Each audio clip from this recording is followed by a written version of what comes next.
Olá, meu amigo, minha amiga, muito obrigado por vocês estarem aqui no nosso Portal de José. Hoje para mais um encontro, um pouquinho atrasado, mas num dia muito interessante, porque o mês de janeiro está indo embora e amanhã começam os trabalhos legislativos aqui no nosso país, com a eleição do presidente da Câmara e a eleição do presidente do Senado.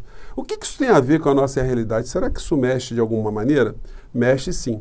Nenhuma atividade política, gente, é desprezível. Nenhum tipo de gesto que você faz visando mudar a realidade pode ser desconsiderado. Hoje de manhã cedo, no nosso primeiro encontro, eu chamei a atenção de cada um de vocês que estão aqui no nosso portal do fato de vocês terem salvado vidas com a participação política que vocês tiveram durante o ano passado.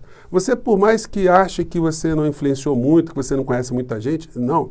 Se você conversou com alguém sobre política e você esclareceu alguém, essa pessoa mudou seu voto, essa pessoa se interessou e falou com outra pessoa, essa pessoa mandou um zap, você ajudou a salvar vidas. Fez a diferença a gente ter conseguido eleger alguém que é uma pessoa humana na presidência da República do nosso país. Fez diferença para aquelas pessoas que foram atendidas pelo governo federal, pelos representantes do governo federal que chegaram até os Yanomamis. Vocês conseguem imaginar o que seria dessas pessoas, dessas tribos, com mais 6 meses de Damares, Pazuellos, Salles, Guedes, Bolsonaros, etc, etc, etc, etc? Gente, haveria ali, de fato, a concretização desse genocídio que eles começaram a fazer aqui no nosso país, só não concretizado porque nós conseguimos mudar o governo. Então você pode sair às ruas com a cabeça erguida e sempre com esse sentimento que com o gesto que você fez, uma conversa que você teve, o voto que você deu, você salvou pessoas. Do outro lado, das pessoas que estiveram nesse negacionismo, ninguém pode dizer isso não, muito pelo contrário.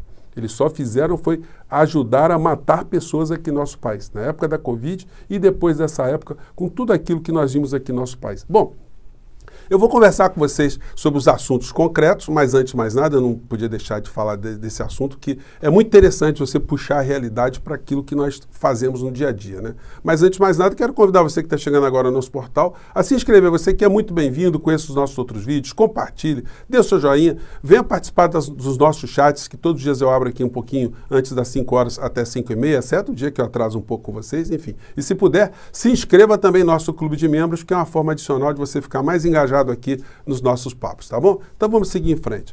Gente, quando eu disse para vocês que nós mexemos com a realidade e nós evitamos aqui mortes no Brasil, não foi pouca coisa não. Quando a gente pega uma pessoa pública como a Regina Duarte, que faz uma publicação mostrando o seu grau de afastamento, o seu grau de desumanização em relação a que nós vimos em relação aos Yanomamis, a gente vê do que nós livramos o povo brasileiro, do que nós livramos o Brasil, do que nós livramos a República, a democracia do nosso país. Não foi pouca coisa. Matéria que diz: sua humanidade foi embora, o que os famosos disseram sobre Regina Duarte. Como é que alguém pode desprezar as cenas que nós vimos, né? Essas pessoas ficam sempre se apegando em mentiras, né? Achando que o Brasil importou indígenas da Venezuela para trazer para o Brasil, para fazer propaganda política. Então, essas pessoas estão muito adoecidas. E foram dessas pessoas, né?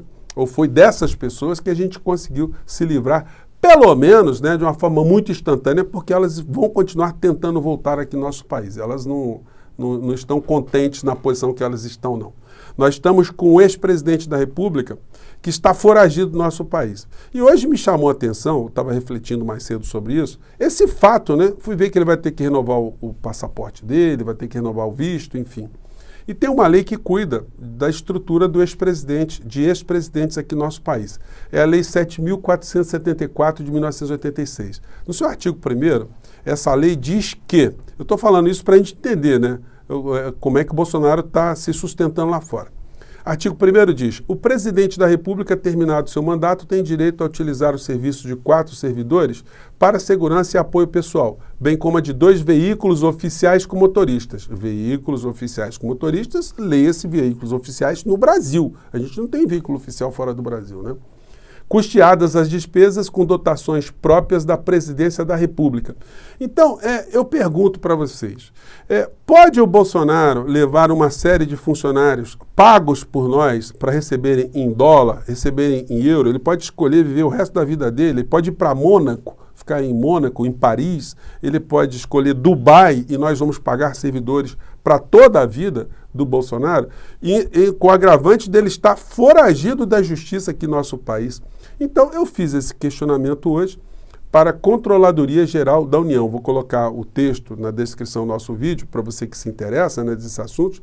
E me chamou a atenção também como é difícil você fazer uma representação nos sites do governo federal. O governo Lula vai ter que mexer nisso completamente para facilitar o cidadão exercer esse papel de contribuição, de fiscalização, de denúncia, enfim. Mas eu consegui, fica apenas esse aspecto, né? E eu perguntei isso, se nós vamos pagar esses servidores que o Bolsonaro está utilizando lá fora do nosso país para todo sempre. Se isso não fere princípios constitucionais, né? Já não chega o que ele fez de ruim contra o nosso país, nós vamos ter que sustentar ainda gente que vai ficar de babá de um foragido? Pois bem, então vamos ver o que a Controladoria Geral da União vai nos dizer.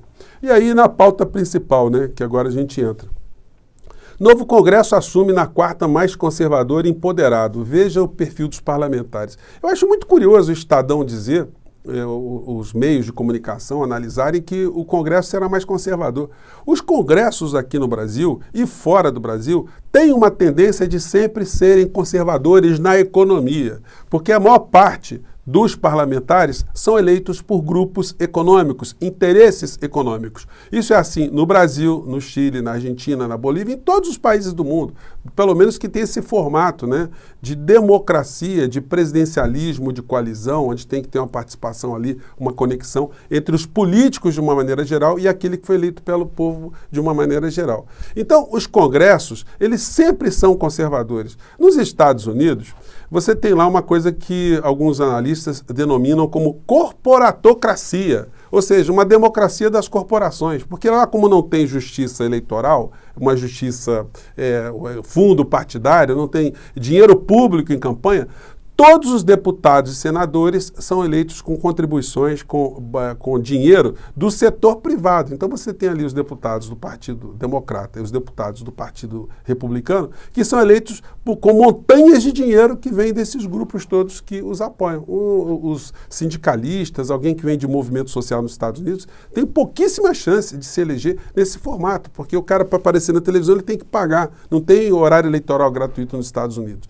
E no Brasil? No Brasil, desde sempre nós tivemos deputados e senadores vinculados ao poder econômico de uma maneira geral. Eu acho engraçada essa matéria, porque eles não levam em consideração o que aconteceu no Brasil em 1986, quando nós tivemos a eleição para o Congresso Constituinte. O Sarney baixou ali um plano mandrake, o plano cruzado, que engabelou a população brasileira com o apoio maciço dos grandes veículos de comunicação, que colocaram o Sarney lá em cima. Ele elegeu todos os governadores aqui no nosso país em 1986 e 4/5 no Congresso Nacional. Congresso absolutamente conservador. A Constituição do nosso país, de 88, ela foi feita maciçamente por deputados e senadores conservadores no plano econômico. Os deputados progressistas, eles conseguiram ficar com o capítulo de direitos e garantias fundamentais, porque esse não mexia com dinheiro. Então eles conseguiram fazer ali avanços na Carta nossa, a Carta Constitucional, nesses aspectos de direitos humanos, direitos civis, mas na área econômica o Brasil ficou totalmente entregue na mão dos conservadores. Portanto, isso explica porque o Congresso hoje continua conservador. Gente, quando eu denuncio aqui várias vezes que os grandes veículos de comunicação, eles protegeram, eles aliviaram com Bolsonaro nos últimos anos, é porque, em última análise, eles possibilitam, com um menor conjunto de críticas, a eleição de um Pazuello, de uma Damares, de um Tarcísio, de um astronauta, de um Mourão, de um Salles. Essa gente toda que foi eleita, só foi possível isso acontecer pela desinformação, pela tutela, pela militância, pelo ativismo político e ativismo econômico dos grandes grupos econômicos aqui no nosso país, que tem ali nos veículos de comunicação seus porta-vozes. Os jornalões, eles não estão preocupados se o Salles derruba madeira, se a Damares é maluca, se o Mourão é doido, se é incompetente. Eles não estão preocupados com isso. Eles estão preocupados se essas pessoas pessoas vão adotar ou vão manter o seu alinhamento com os interesses dos grandes grupos econômicos. Então, que se dane. Isso explica porque eles não foram tão expostos nessa questão específica dos Yanomamis. Eles já não foram tão expostos na questão da pandemia aqui no nosso país e depois não foram tão expostos nessa situação dos Yanomamis, que era de conhecimento da Rede Globo de televisão.